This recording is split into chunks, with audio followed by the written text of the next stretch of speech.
আসসালামু আলাইকুম। চরিত্রের গল্প চ্যানেলের পক্ষ থেকে আপনাদের সকলকে জানাই স্বাগতম। রহস্য, রোমাঞ্চ এবং ঐতিহাসিক কিছু গল্প নিয়ে আমরা আমাদের আয়োজন সাজিয়ে থাকি। সেই ধারাবাহিকতায় আমাদের আজকের গল্প সাহিত্যের রূপ ও রীতি, লিখেছেন হায়াত মাহমুদ। আপনারা শুনছেন সাহিত্যের রূপ ও রীতি অডিও বুক, চরিত্রের গল্প চ্যানেলের পক্ষ থেকে। সাহিত্য বিশাল পরিধির একটি বিষয়। আমরা সামগ্রিকভাবে সাহিত্য বলি বটে, কিন্তু বিচারের সময় গদ্য, পদ্য কিংবা গল্প, উপন্যাস, কবিতা, নাটক ইত্যাদি স্বতন্ত্রভাবে ব্যাখ্যা বিশ্লেষণ করে হৃদয়ঙ্গম করি। সার্বিকভাবে সাহিত্যের রূপ বলতে আমরা সাহিত্যের বিভিন্ন শাখা বুঝে থাকি, যেমন কবিতা, মহাকাব্য, নাটক, কাব্যনাট্য, ছোট গল্প, উপন্যাস, রম্য রচনা ইত্যাদি। আর রীতি হলো ওই শাখাগুলো কিভাবে নির্মিত হয়েছে সে বিষয়ে পর্যবেক্ষণ ও আলোচনা। কবিতা ছন্দবদ্ধ ভাষায়, অর্থাৎ পদ্যে যা লিখিত হয় তাকেই আমরা কবিতা বলে থাকি। কবিতার প্রধান দুটি রূপভেদ হল মহাকাব্য ও গীতিকবিতা। বাংলা ভাষায় মহাকাব্যের চূড়ান্ত সফল রূপ প্রকাশ করেছেন মাইকেল মধুসূদন দত্ত তার মেঘনাদবধ কাব্যে। মহাকাব্য রচিত হয় যুদ্ধ বিগ্রহের কোনো কাহিনী অবলম্বন করে। ভারতবর্ষ উপমহাদেশের সর্বপ্রাচীন দুটি কাহিনীর একটি হল রামায়ণ, অন্যটি মহাভারত। মহাভারত সম্পর্কে বলা হয়ে থাকে, যা নেই ভারতে তা নেই ভারতে। এর অর্থ, মহাভারত গ্রন্থে যা নেই তা ভারতবর্ষেও নেই, অর্থাৎ ভারতবর্ষে ঘটেনি বা ঘটতে পারে না। মহাভারত আয়তনে বিশাল, রামায়ণ তার তুলনায় ক্ষুদ্র। কাহিনী হল পত্নী সীতাকে নিয়ে যুবরাজ রামচন্দ্রের বনবাস। তাদের অনুগামী হয় কনিষ্ঠ ভ্রাতা লক্ষ্মণ। বনবাসে থাকার সময়ে লঙ্কাদ্বীপের রাজা রাবণ তার বোন সুপর্ণশাখার সম্মান রক্ষার জন্য সীতাকে হরণ করে রথে চড়িয়ে আকাশপথে উড়িয়ে নিয়ে গিয়ে লঙ্কায় তার বাগানবাড়িতে বন্দি রাখে। সীতাকে উদ্ধারের জন্য রাম ও রাবণের মধ্যে যে যুদ্ধ হয় সেটি রামায়ণ কথা। অর্থাৎ এক কথা, মহাকাব্য হল অতিশয় দীর্ঘ কাহিনী বা কবিতা। মহাকাব্যের মূল লক্ষ্য গল্প বলা, তবে তাকে গদ্যে না লিখে পদ্যে লিখতে হয়। এর বাইরে আছে সংক্ষিপ্ত আকারের কবিতা, যা গীতি কবিতা হিসেবে পরিচিত। ঔপন্যাসিক বঙ্কিমচন্দ্র কিছু গান ও কবিতা রচনা করলেও তা তার প্রধান সৃষ্টিকর্ম নয়। তিনি বলেছেন, বক্তার ভাবোচ্ছ্বাসের পরিস্ফুটন মাত্র যাহার উদ্দেশ্য, সেই কাব্যই গীতিকাব্য। এই মন্তব্য সর্বাংশে সত্য। গীতিকবিতা কবির অনুভূতির প্রকাশ হওয়ায় সাধারণত দীর্ঘকার হয় না, কিন্তু ক্ষেত্রবিশেষে যদি দীর্ঘও হয় তাতেও অসুবিধে নেই, যদি কবির মনের পূর্ণ অভিব্যক্তি সেখানে প্রকাশিত হয়ে থাকে। বাংলা সাহিত্যে গীতি কবিতার আদি নিদর্শন বৈঞ্চব কবিতাবলী। যদি গীতি কবিতাকে শ্রেণী বিভাজনের অন্তর্গত করতেই হয়, তাহলে এরকম শ্রেণীবিভাগ করা যুক্তিযুক্ত বলে মনে হয়। ভক্তিমূলক, যেমন রবীন্দ্রনাথ, অতুল প্রসাদ, রামপ্রসাদ, রজনীকান্তের রচনা। স্বদেশপ্রীতিমূলক, যেমন বঙ্কিমচন্দ্রের বন্দে মাতরম, রবীন্দ্রনাথের অসংখ্য কবিতা গান। প্রেমমূলক, যেমন প্রকৃতি বিষয়ক চিন্তামূলক বা দর্শনাশ্রয়ী কবিতা। শোকগাথা বা শোক আশ্রয় করে লিখিত কবিতাও এর সমপর্যায়ভুক্ত। বাংলা কবিতায় বিশেষ দুটি ধারার জনক কাজী নজরুল ইসলাম ও জসিমউদ্দিন। প্রথমজন আমাদের সাহিত্যে বিদ্রোহী কবি ও দ্বিতীয়জন পল্লী কবি হিসেবে স্থায়ী আসন লাভ করেছেন। নজরুলের কবিতায় যে উদ্দীপ্ত কণ্ঠস্বর ও দৃপ্ত ভাবের দেখা মেলে, তা পূর্বে বাংলা কাব্যে ছিল না। জসিমউদ্দিনের নকশিকাঁথার মাঠ ও সজনবাদিয়ার ঘাট জাতীয় কোনো কাব্য পূর্বে কেউ রচনা করেননি, এবং এক্ষেত্রে তার অনুসারীও কেউ নেই। নাটক বিশ্বসাহিত্যে নাটক সর্বাপেক্ষা প্রাচীন। তবে মনে রাখা দরকার, নাটক সেকালে পুস্তকাকারে মুদ্রিত হয়। তখন তো ছাপাখানা ছিল না, ঘরে ঘরে পঠিত হতো না। নাটক অভিনীত হতো। নাটকের লক্ষ্য পাঠক নয়, নাটকের লক্ষ্য সর্বকালেই দর্শক সমাজ। তার কারণ, সাহিত্যের সকল শাখার ভিতরে নাটকই একমাত্র যা সরাসরি সমাজকে ও পাঠ্যগোষ্ঠীকে প্রভাবিত করতে চায় এবং সক্ষম হয়। সংস্কৃত আলঙ্কারিকবৃন্দ নাট্যসাহিত্যকে কাব্য সাহিত্যের মধ্যে গণ্য করেছেন। প্রাচীনকালে সেরকমই প্রথা ছিল, যেমন শেক্সপিয়ারও তার সকল নাটক কবিতায় রচনা করেছেন। সংস্কৃত আলঙ্কারিকদের মতে কাব্য দুই ধরনের, দৃশ্যকাব্য ও শ্রব্যকাব্য। নাটক প্রধানত দৃশ্যকাব্য, যেহেতু নাটকের অভিনয় মানুষজনকে দর্শন করানো সম্ভবপর না হলে নাট্য রচনার মূল উদ্দেশ্যই ব্যর্থ হয়। নাটক সচরাচর 5 অঙ্কে বিভক্ত থাকে। 1. প্রারম্ভ। 2. প্রবাহ, অর্থাৎ কাহিনীর অগ্রগতি। 3. উৎকর্ষ বা ক্লাইম্যাক্স। 4. গ্রন্থিমোচন, অর্থাৎ পরিণতির দিকে উত্তরণ। 5. উপসংহার। কাহিনীর বিষয়বস্তু ও পরিণতির দিক থেকে বিচার করলে নাটককে প্রধানত ট্র্যাজেডি বা বিয়োগান্ত নাটক, কমেডি বা মিলনান্ত নাটক এবং প্রহসন বা ফেয়ার্স এই 3টি বিভাগে বিভক্ত করা যায়। এদের মধ্যে ট্র্যাজেডিকে সর্বশ্রেষ্ঠ গণ্য করা হয়। ট্র্যাজেডির ভিতরে 2টি অংশ ক্রিয়াশীল থাকে: প্লট বা নাটকের আখ্যান ভাগ, চরিত্র সৃষ্টি, সংলাপ, চিন্তা বা জীবন দর্শনের পরিস্ফুটন, মঞ্চায়ন, সমস্ত কিছুর সমন্বয়ে সুরসঙ্গীত। গ্রিক দার্শনিক ও সাহিত্যবেত্তা এরিস্টটল বলতে চেয়েছেন, রঙ্গমঞ্চে নায়ক বা নায়িকার জীবন কাহিনীর দৃশ্য পরম্পরা উপস্থাপনের মাধ্যমে যে নাটক দর্শকের হৃদয়ের ভয় ও করুণা প্রশমিত করে, তার মনে করুণ রসের আনন্দ সৃষ্টি করে, তাই হল ট্র্যাজেডি। কমেডি বিষয়ে অ্যারিস্টটলের বক্তব্য এরকম: মানব চরিত্রের যে কৌতুকপ্রদ দিক কাউকে পীড়ন করে না, ব্যথা দেয় না, হাস্যরস সৃষ্টি করে, তাই কমেডির উপজীব্য। এই কৌতুকের জন্ম ইচ্ছার সঙ্গে বাস্তব অবস্থার, আকাঙ্ক্ষার সঙ্গে প্রাপ্তিযোগের, উদ্দেশ্যের সঙ্গে উপায়ের বা কথার সঙ্গে কাজের অসঙ্গতির মধ্যে। কমেডি আমাদের মানবসুলভ ত্রুটি, বিচ্যুতি ও নির্বুদ্ধিতার পরিণাম প্রদর্শন করে অশোভন দুর্বলতার হাত থেকে মুক্তি দিয়ে আমাদেরকে সুস্থ ও স্বাভাবিক করে তোলে।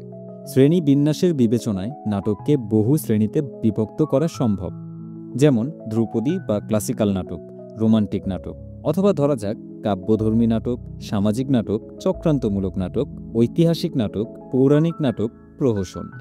এসব ব্যতিরেকেও হতে পারে গীতিনাট্য, নৃত্যনাট্য, চরিত্র নাটক, উপন্যাসের নাট্যরূপ, সাংকেতিক নাটক, সমস্যা প্রধান নাটক, একাঙ্কিকা ইত্যাদি। ট্র্যাজেডি ও কমেডি মোটা দাগে এই 2 বিভাজন তো রয়েছেই। বাংলা নাটকের ক্ষেত্রে প্রথম যুগান্তকারী প্রতিভা মাইকেল মধুসূদন দত্ত এবং দীনবন্ধু মিত্র। মাইকেলের লেখানিতেই সর্বপ্রথম ট্র্যাজেডি, কমেডি ও প্রহসন বাংলা ভাষায় সৃষ্টি হয়। তারপর দীনবন্ধু আবির্ভূত হন সামাজিক নাটক নিয়ে। তার নীলদর্পণ নাটক এর শ্রেষ্ঠ উদাহরণ। পরবর্তী সময়ে গিরিশচন্দ্র ঘোষ 1844 থেকে 1912 সাল একই সঙ্গে নাট্যকার ও অভিনেতা ছিলেন। তিনি পৌরাণিক নাটক যেমন জনা, বুদ্ধদেব, ঐতিহাসিক নাটক কালাপাহাড়, সামাজিক নাটক প্রফুল্ল ইত্যাদি রচনা করেছেন। এরপর দ্বিজেন্দ্রলাল রায়ের 1863 সাল থেকে 1913 সাল ঐতিহাসিক নাটক চন্দ্রগুপ্ত ও শাহজাহান বাঙালি দর্শকদের হৃদয় জয় করে নেয়। তার সমসাময়িক গণের মধ্যে অমৃতলাল বসু, ক্ষীরপ্রসাদ, বিদ্যাবিনোদ উল্লেখযোগ্য। আর তারপরেই আবির্ভাব কবি রবীন্দ্রনাথের, যিনি বাংলা নাটকেরও মোড় ঘুরিয়ে দেন নানা দিকে। রক্তকবরী, ডাকঘর, অরূপরতন প্রতীকধর্মী নাটক হিসেবে বাংলা সাহিত্যে কালজয়ী হয়ে রয়েছে। ছোট গল্প। রবীন্দ্রনাথ তার একটি কবিতায় যা বলেছিলেন, সেই কথাটি ছোট গল্পের প্রকৃতি সম্পর্কে এখনও প্রামাণ্য ব্যাখ্যা হিসেবে গণ্য হয়ে আসছে। তিনি লিখেছিলেন, ছোট প্রাণ, ছোট ব্যথা, ছোট ছোট দুঃখ কথা, নিতান্তই সহজ সরল, সহস্র বিস্তৃতি রাশি, প্রত্যহ যেতেছে ভাসি, তার 2-4টি অশ্রুজল। নাহি বর্ণনার ছটা, ঘটনার ঘন ঘটা, নাহি তত্ত্ব নাহি উপদেশ, অন্তরে অতৃপ্তি রবে, সাঙ্গ করি মনে হবে, শেষ হয়েও হইল না শেষ। শেষ হয়ে হইল না শেষ কথাটি খুবই গুরুত্বপূর্ণ। এ কথার ভিতরেই বলে দেওয়া হলো যে ছোট গল্প কখনোই কাহিনীর ভিতরে ঘটনার শুরু থেকে শেষ পর্যন্ত বলে দেয় না, যেমনটা ঘটে উপন্যাসের ক্ষেত্রে। বাংলা সাহিত্যে ছোট গল্প শব্দটি ব্যবহৃত হচ্ছে 40 থেকে 50 বছরের বেশি নয়। তার পূর্বে শুধু গল্প বলা হতো। বড় আকারের গল্প হলেও উপন্যাসিকা কথা চলছিল, অর্থাৎ ছোট উপন্যাস।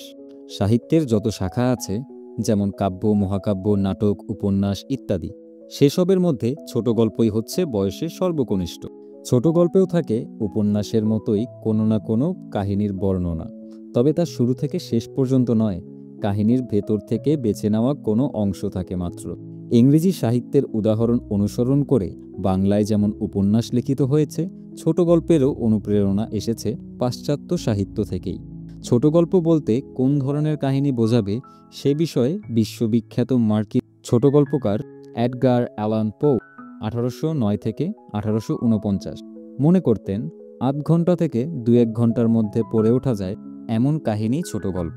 ইংরেজি লেখক H.G. ওয়েলস বলতেন, ছোট গল্পের আয়তন এমন হওয়া সঙ্গত যেন 10 থেকে 50 মিনিটের ভেতরে পড়া শেষ হয়। ইংরেজি ভাষায় পোকে ছোট গল্পের জনক হিসেবে বিবেচনা করা হয়। তিনি লিখেছেন, "In the whole composition there should be no word written of which the tendency, direct or indirect, is not to the one pre-established design. Undue brevity is just as exceptional here is in the poem, but undue length is yet more to be avoided." বলাই বাহুল্য, উপন্যাসে যেমন বিস্তারিতভাবে কাহিনী বর্ণনা থাকে, ছোট গল্পের পরিধি ক্ষুদ্র হওয়ার কারণে ঘটনার পুঙ্খানুপুঙ্খ উপস্থাপন সেখানে সম্ভব নয় এবং অপ্রয়োজনীয়ও বটে। সাহিত্য গবেষক শীষচন্দ্র দাস যথার্থই বলেছেন, আসল কথা এই যে, ছোট গল্প আকারে ছোট হইবে বলিয়া ইহাতে জীবনের পূর্ণাবয় আলোচনা থাকিতে পারে না। জীবনের খণ্ডাংশকে লেখক যখন রস নিবিড় করিয়া ফুটাইতে পারেন, তখনই ইহার সার্থকতা। জীবনের কোনো একটি বিশেষ মুহূর্ত কোনো বিশেষ পরিবেশের মধ্যে কেমনভাবে লেখকের কাছে প্রত্যক্ষ হইয়াছে, ইহা তাহারই রূপায়ণ। আকারে ছোট বলিয়া এখন বহু ঘটনা সমাবেশ বা বহু পাত্রপাত্রীর ভিড় সম্ভবপর নহে। ছোট গল্পের আরম্ভ ও উপসংহার নাটকীয় হওয়া চাই। সত্য কথা বলিতে কি, কোথায় আরম্ভ করিতে হইবে এবং কোথায় সমাপ্তির রেখা টানিতে হইবে, এই শিল্পদৃষ্টি যাহার নাই, তাহার পক্ষে ছোট গল্প লেখা লাঞ্ছনা বই কিছু নহে।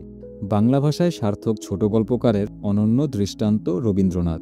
চারিত্রিক বৈশিষ্ট্য অনুসারে ছোট গল্প বহু প্রকার হতে পারে। সাধারণত শ্রেণীবিভাগ হিসেবে এগুলোকে উল্লেখ করা যায়: 1. প্রেম বিষয়ক, 2. সামাজিক, 3. প্রকৃতি ও মানুষ সম্পর্কে, 4. অতি প্রাকৃত কাহিনী, 5.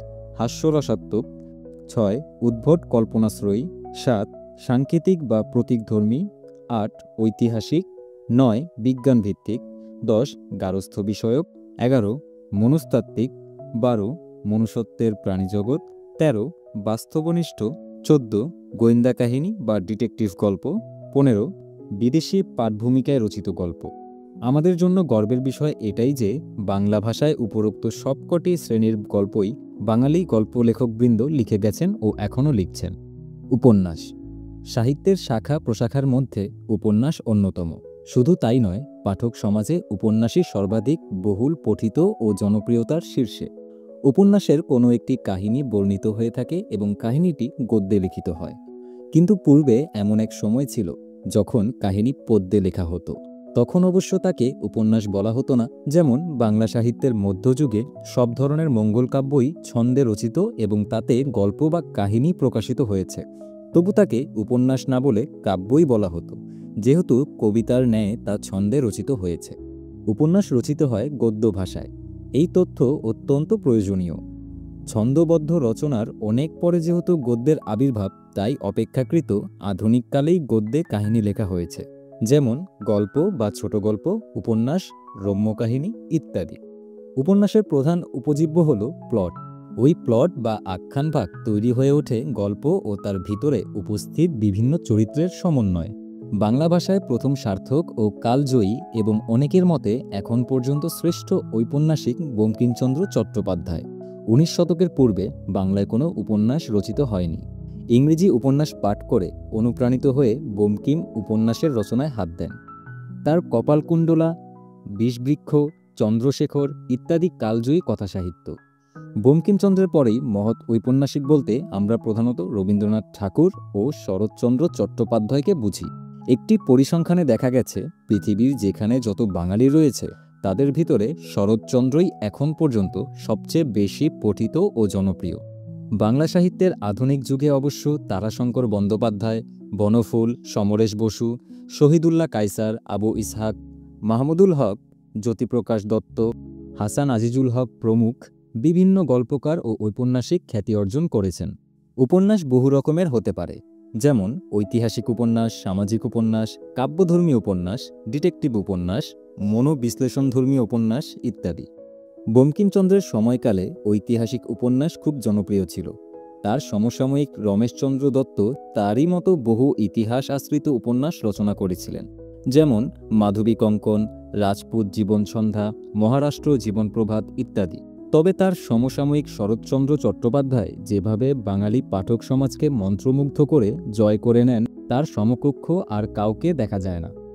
প্রবন্ধ আমরা সকলেই অস্পষ্টভাবে বুঝি প্রবন্ধ কাকে বলে বা কী রকম। গদ্যে লিখিত এমন রচনা যার উদ্দেশ্য পাঠকের জ্ঞান তৃষ্ণাকে পরিতৃপ্ত করা। কোনো সন্দেহ নেই, এ জাতীয় লেখায় তথ্যের প্রাধান্য থাকবে, যার ফলে অজ্ঞাত তথ্যাদি পাঠক জানতে পারবে। ধরা যাক সংবাদপত্রের যাবতীয় খবরাখবর, দেশের বিদেশের, মহাকাশের ইত্যাদি সবই গদ্য ভাষায় রচিত এবং যার লক্ষ্য পাঠকের অজানা বিষয় পাঠককে জানানো। গদ্য সাহিত্যের অন্তর্গত হলেও তথ্যবহুল রচনা হলেই তাকে প্রবন্ধ সাহিত্যের উদাহরণরূপে গণ্য করা চলবে না, যদি না লেখাটি সাহিত্য পদবাচ্য হয়। সাহিত্যের প্রধান লক্ষণ সৃজনশীলতা। লেখকের সৃজনী শক্তির কোনো পরিচয় যদি পরিস্ফুট না হয়, তো তেমন কোনো লেখাকে প্রবন্ধ সাহিত্যের লক্ষণযুক্ত বলা যাবে না। এ কারণে খবরের কাগজে প্রকাশিত সমস্ত লেখাই গদ্যে রচিত হলেও তাদেরকে প্রবন্ধ সাহিত্যের নমুনা হিসেবে বিবেচনা করা সঙ্গত নয়। তাহলে তো জ্ঞানবিজ্ঞান সংক্রান্ত সকল রচনাই প্রবন্ধ সাহিত্য বলে গণ্যিত হতে পারত। তা না হওয়ার কারণ ওই সৃজনশীলতার অভাব। মনে রাখা প্রয়োজন, সাহিত্যের যা চিরন্তন উদ্দেশ্য, সৌন্দর্য সৃষ্টি ও আনন্দদান, প্রবন্ধের সেই একই উদ্দেশ্য। সাধারণত কল্পনাশক্তি ও বুদ্ধিবৃত্তিকে আশ্রয় করে লেখক কোনো বিষয়বস্তু সম্পর্কে যে আত্মসচেতন নাতিদীর্ঘ সাহিত্যরূপ সৃষ্টি করেন, তাকেই প্রবন্ধ নামে অভিহিত করা হয়। প্রবন্ধের ভাষা ও দৈর্ঘ্য নানা রকম হতে পারে ঠিকই, তবে তা গদ্যে ও নাতিদীর্ঘ আকারে লিখিত হয়। প্রবন্ধের দুটি মুখ্য শ্রেণীবিভাগ আছে: তন্ময় অবজেক্টিভ প্রবন্ধ ও মন্ময় সাবজেক্টিভ প্রবন্ধ। বিষয়বস্তুর প্রাধান্য স্বীকার করে যে সকল বস্তুনিষ্ঠ প্রবন্ধ লিখিত হয়, সেগুলোকে তন্ময় বা বস্তুনিষ্ঠ প্রবন্ধ বলে। এ ধরনের প্রবন্ধ কোনো সুনির্দিষ্ট, সুচিন্তিত চৌহদ্দি বা সীমারেখার মধ্যে আদি, মধ্য ও অন্ত সমন্বিত চিন্তাপ্রধান সৃষ্টি। এ জাতীয় রচনায় লেখকের পাণ্ডিত্য, বুদ্ধি ও জ্ঞানের পরিচয় মুখ্য হয়ে দেখা দেয়। আরেক শ্রেণীর রচনাও সম্ভব, যেখানে লেখকের মেধাশক্তি অপেক্ষা ব্যক্তিহৃদয় প্রধান হয়ে ওঠে। এদেরকে মন্ময় প্রবন্ধ বলে। রবীন্দ্রনাথের অধিকাংশ প্রবন্ধ এই পর্যায়ের। ফরাসি ভাষায় বেল লেত্র বলে একটি শব্দ আছে, ইংরেজিতেও বেল লেত্রই বলে। এর বাংলা নেই। বাংলায় বলা যেতে পারে চারুকথন। বেল শব্দের অর্থ সুন্দর, চমৎকার, আর লেত্র অর্থ লেটার বা অক্ষর। বেল লেত্র মন্ময় প্রবন্ধের উৎকৃষ্ট উদাহরণ। রবীন্দ্রনাথের বিচিত্র প্রবন্ধ বইটির সকল রচনাই এ জাতীয় মন্ময় প্রবন্ধের পর্যায়ভুক্ত। অনেকে এ ধরনের লেখাকে ব্যক্তিগত প্রবন্ধ বলারও পক্ষপাতী।